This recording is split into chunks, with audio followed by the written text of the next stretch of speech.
I get a ton of people coming in asking about plantar fasciitis. Do they have plantar fasciitis? If they do, how do they treat it? We're going to check the feet. And another way to check leg lengths as well. Bend the knees up so you can see much better now. Now we're going to check the flexion of the feet. Right foot is very good. Left foot is a little bit jammed. And it's honestly, it's different strokes for different folks. Not everybody has as much flexion as Natalie does, but you want to make sure that they're even. So even though she's restricted on this left side, this much flexion for another patient might be normal, it might be substantial. So we're going to let the speeder board do most of the work. We're going to let the slack out of the foot. I'm going to pull the heel towards me.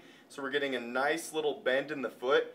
Typically what restricts the flexion, we have all these little bones that basically make up our foot, the metatarsals.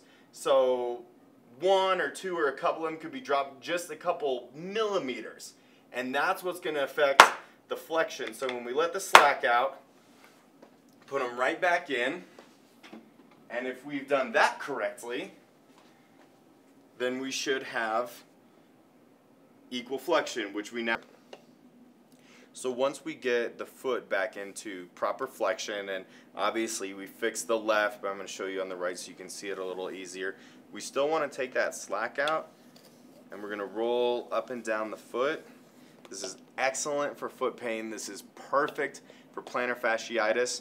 Plus, if a patient, is having trouble with plantar fasciitis and you want them to do something in between visits, they can take this out of the case, go home, like step on it. They can be sitting down and just put pressure just on the ball part, as long as they're getting heel, foot, that whole area. So we can start heel, outside of the foot, rolling over the bottom.